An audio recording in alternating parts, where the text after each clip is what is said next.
नमस्कार,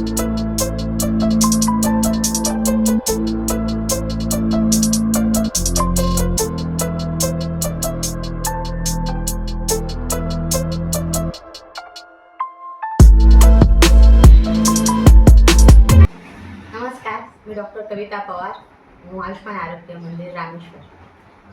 यापूर्वी आपण एनकॉस्टच्या ॲप्लिकेशनसाठी जे फॉर्म आपण फिल केले तर त्याबद्दलची माहिती आपण घेतली होती। त्यानंतर बऱ्याच जणांना याबद्दल प्रश्न आहे की आपण असेसमेंटसाठी जे प्रिपरेशन करतो तर त्याच्यात बेसिक गोष्टी कोणत्या आहेत, म्हणजे प्राथमिक स्वरूपात आपण तयारी कशी करायला पाहिजे। बऱ्याच लोकांचे आता नॅशनलसाठी सुद्धा प्रिपरेशन सुरू झालेलं आहे, पण ज्यांनी जस्ट आत्ता फॉर्म भरले आणि काही तयारी केलेली नाही त्यांच्यापासून एकदम बेसिक लेवलसाठी आपण हा व्हिडिओ बनवत आहोत। तर यामध्ये बेसिक प्रिपरेशनमध्ये मला वाटतं की 3 गोष्टी महत्त्वाच्या आहेत। प्रत्येकजण आपापल्या पद्धतीने वेगवेगळ्या प्रकारे तयारी करू शकतो, पण स्टेप बाय स्टेप जायचं असेल तर ह्या 3 गोष्टी आपण सुरुवातीला केल्या तर पुढे हळूहळू आपली प्रोग्रेस त्याप्रमाणे आपल्याला करता येते। तर त्यामध्ये मुख्य आहे ते म्हणजे आपल्याला मेन 7 रजिस्टर सांगितले आहेत, तर ते 7 रजिस्टर मेंटेन करायला सुरुवात करायचे।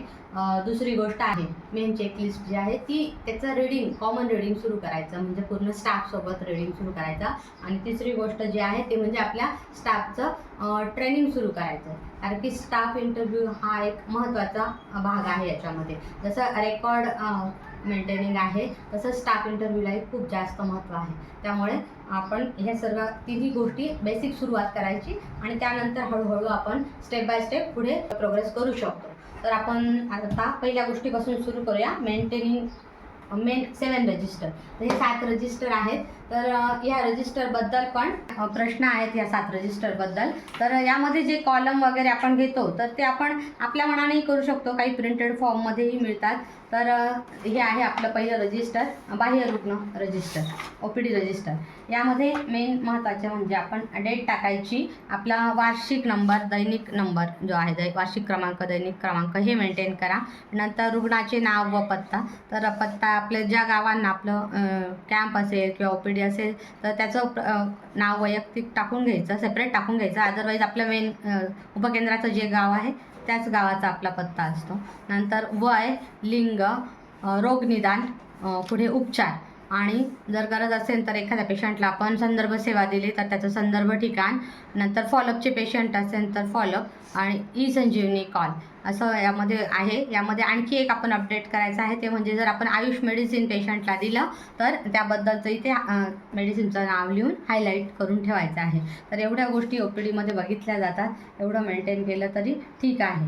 OPDचं पण गोषवारा म्हणून आपण डेली पण करू शकतो किंवा डायरेक्ट महिन्याचा पण करू शकतो की स्त्री किती, पुरुष किती, NCDचे पेशंट किती, ANC पेशंट किती, हा डायरेक्ट महिन्याचा पण केला जाऊ शकतो। आम्ही हा डेलीचा करतो, पुरुष स्त्री एकूण आणि ANC NCD किती आहे याप्रमाणे करतो।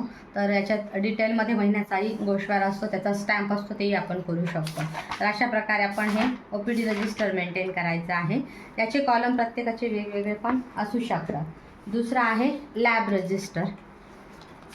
लॅब रजिस्टरमध्ये मुख्यतः याच्यात बऱ्याच जणांची शंका आहे की आपण काय काय लिहायला पाहिजे। तर एक्सपेक्टेड आहे की आपण त्या महिन्यात किती लॅब टेस्ट केल्या त्याबद्दल लिहिणं एक्सपेक्टेड आहे।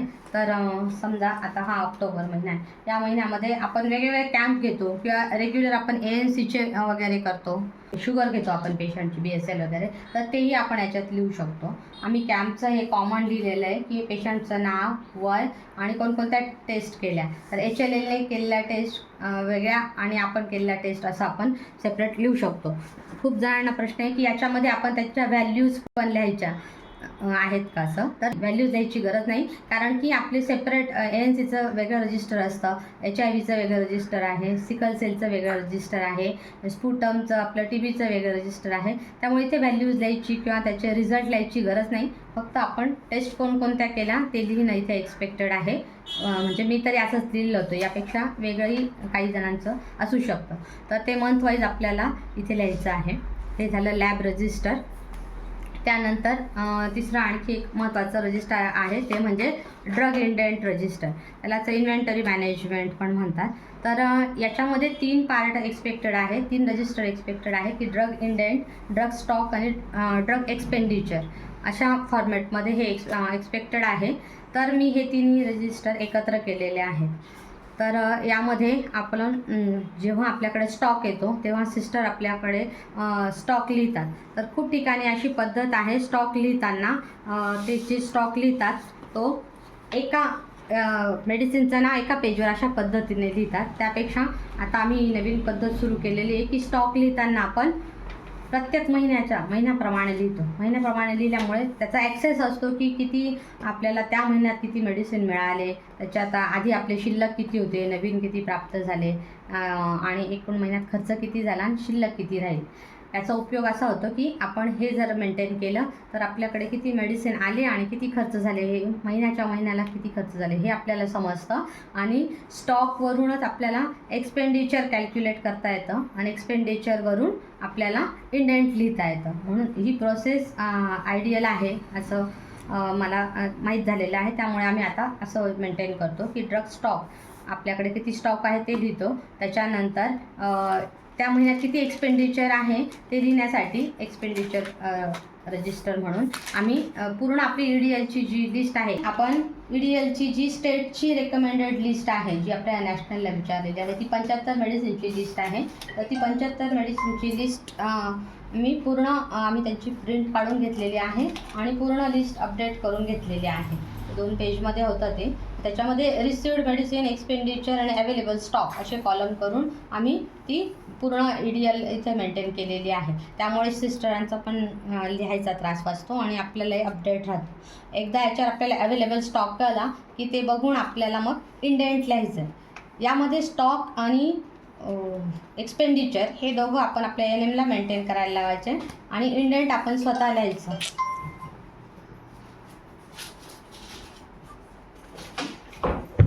तर इंडेंटमध्ये हे बघा, इंडेंटमध्ये स्वतः लिहायचं. त्यामुळे मग आपल्याला नक्की कोणते मेडिसिन झाले आहेत, आपल्याकडे अवेलेबल नाही आहे, कोणता स्टॉक आहे आणि कोणते आपल्याला गरजेचे आहे ते आपल्याला अंदाज येतो. मग इंडेंट मी स्वतःच लिहिते. त्याच्यामध्ये अवेलेबल स्टॉक आणि आपण केलेली मागणी असं लिहिलं असतं. आणि रिसिव्ड म्हणजे आपल्याला PSCकडून किती प्राप्त झाले ते मेडिसिन घ्यायचे आणि ॲट द एंड आपली साईन आणि एवोनची साईन घ्यायची त्याच्यावरती. म्हणजे की हे मेडिसिन ह्या महिन्याला आपल्याला एवढे मिळालेले आहे. ते गरज नाही आहे की मी आता 30-32 लिहिलेले आहे तर एक्सपेक्टेड आहे आपल्याला एवढे मेडिसिन, 25 ते 30 मेडिसिन आपण डिमांड करतो आणि ते आपल्याला मिळतातच असं नाही. कमी मिळाले तरी पण आपण मेंटेन आपल्या रुटीनमध्ये जे लागतात ते मेडिसिन मात्र लिहायचे आहे. कारण की जेव्हा आपल्या 3 महिन्याचे आपल्याला ड्रग स्टॉकचा, इंडेंटचा आणि एक्सपेंडिचरचा आपल्याकडून ते रेकॉर्ड मागवतात. त्यामुळे त्यांना एक्सपेक्टेड असतं की आपलं हे मेंटेनन्स असलं पाहिजे. तर काही मेडिसिन मिळाले नाही तर ते अप्राप्त म्हणून पण तुम्ही लिहू शकता. पण रुटीन मेडिसिन लिहिणे गरजेचे आहे. आपले 75चे 75 सगळे डिमांड आपल्याला प्रत्येक वेळेस करायची नाही. कारण काही मेडिसिन जे आहे ते आपण वापरत नाही किंवा खूप कमी वापरतो. त्याचे दर महिन्याला आपल्याकडे अवेलेबल असलेले जेवढे आहेत तेच आपण कंटिन्यू करू शकतो. थर्ड झालं. त्यानंतर आहे ट्रेनिंग रजिस्टर आहे. ट्रेनिंगमध्ये आपण सर्व आपले वेगवेगळ्या प्रकारचे जे ट्रेनिंग आहेत ते आपल्या स्टाफचे घेऊ शकतो. ते आपण पुढे बोलूया. त्यानंतर आहे infection control and BMW register.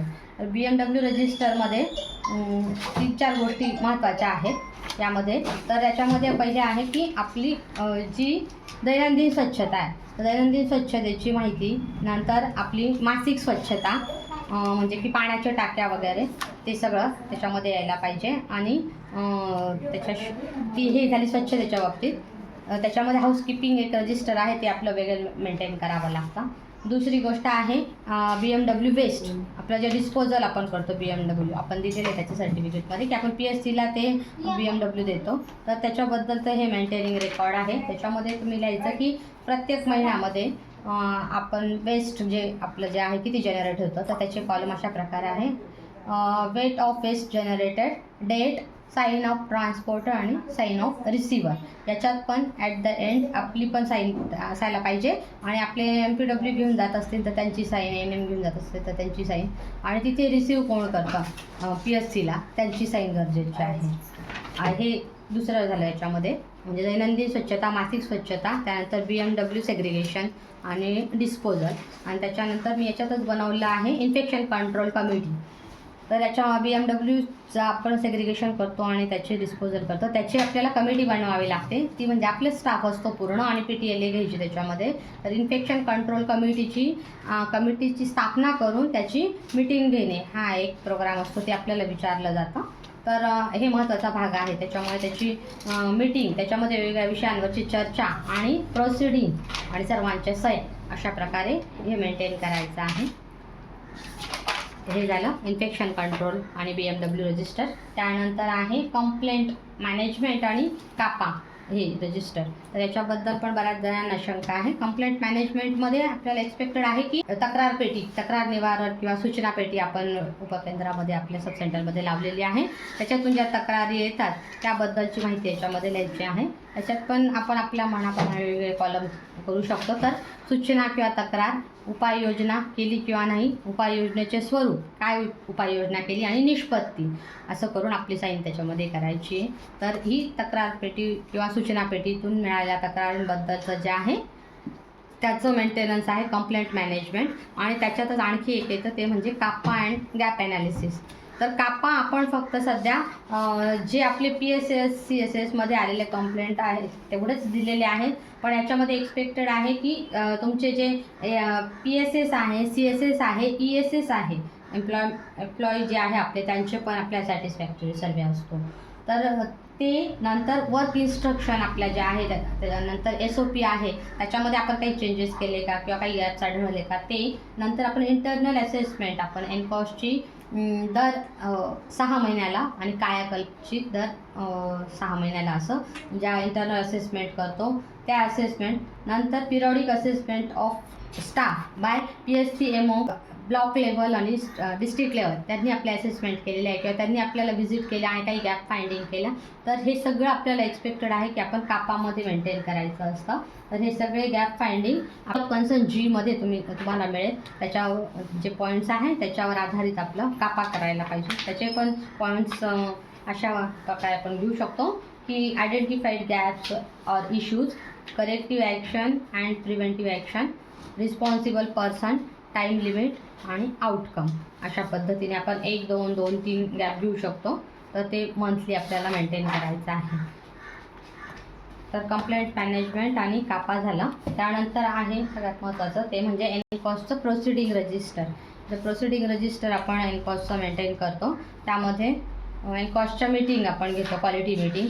तर ते क्वालिटी मीटिंग आत्तापर्यंत सगळ्यांनी स्थापन केलीच असेल. तर त्याच्या मीटिंगमध्ये आपण कंपल्सरी आपले काय प्रोसिडिंगमध्ये आपल्याला काय काय द्यायचं आहे की मागच्या महिन्यात आपण जे गॅप फाइंडिंग केले, ज्याची जबाबदाऱ्या सर्वांना दिलेल्या आहेत, तर त्या सर्वांनी पूर्ण केल्या का, ठरलेल्या टाईम लिमिटमध्ये पूर्ण केल्या का, किंवा का केल्या नसतील तर का केल्या नाही, त्याचे कारणं ते डिस्कस करायचे. तर त्याबद्दलचे आपण गॅप, रिस्पॉन्सिबल पर्सन आणि टाईम लिमिट असं पुढच्या महिन्याची पण आपण तयारी करायची. त्यामध्ये प्रत्येकाला वेगवेगळी जबाबदारी द्यायची आणि त्याप्रमाणे ते सगळं मेंटेन करायचं. आणि त्याच्या एंड ऑफ द सगळ्यांचे सायन्स आणि स्टडिंग कंप्लीट करायचं. प्लस याच्यामध्ये अजून त्यांना एक्सपेक्टेड आहे की आपण क्वालिटी टूल्स यूज करून की काय आपण त्याच्यामध्ये सुधारणा केली ते पण मेंटेन करायचं आहे. तर इथे मी एक implementation of quality tool Y analysis असं केलं आहे. तर प्रॉब्लेम लिहायचा आणि त्याचं त्या ॲनालिसिसप्रमाणे आपण त्याला काय आलं, रूट कॉज काय आहे ते शोधलं, त्याच्यावर काय उपाययोजना केली. तर क्वालिटी टूल वापरून आपण काय त्याच्यामध्ये सुधारणा कशी घडवून आणली हे मेंटेन करायचं आहे. इथे वाय ॲनालिसिस केलं आहे. पुढे मी फिशबोन डायग्रामप्रमाणे केले. असे वेगवेगळे क्वालिटी टूल्स आहेत, त्याबद्दल आपण पुढे बोलूया. तर अशा पद्धतीने क्वालिटीची मीटिंग पण आपण मेंटेन करायची आहे. तर आपण आत्तापर्यंत झालेले 7 रजिस्टरबद्दलची माहिती घेतली. आता त्यानंतर आपण दुसरा पॉईंट बघूया. आपण मेंटेनिंग ऑफ मेन 7 रजिस्टर बघितलं. दुसरा आहे reading of checklist and explanation with gap finding. तर आपण चेकलिस्टचं रीडिंग करायचं आहे आपल्या स्टाफसोबत आणि त्याच वेळेस साईड बाय साईड आपण आपले गॅप फाइंडिंग करायचे आहे. तर तुम्ही चेकलिस्ट घेऊन त्याच्यामध्ये स्टार्ट टू एंड आपले 8 एरिया ऑफ कन्सर्न आहेत, तर त्या सर्वांची तुम्ही माहिती आपल्या स्टाफला सांगायची आहे आणि त्याचबरोबर सोबतच आपले काय गॅप्स आहेत, आपल्याकडे कोणत्या गोष्टी नाही किंवा कुठे आपल्याला काम करायचं आहे याबद्दलची माहिती द्यायची. तर त्यात माझा अनुभव असा होता की पहिले 5 एरिया ऑफ कन्सर्न जे आहे की सर्व्हिस प्रोव्हिजन, इनपुट्स आणि हे सपोर्टिंग सर्व्हिसेस वगैरे जे आहेत ते जे आहेत आपण ते रुटीन करतो, त्यामुळे सगळ्यांना ते माहिती आहेत.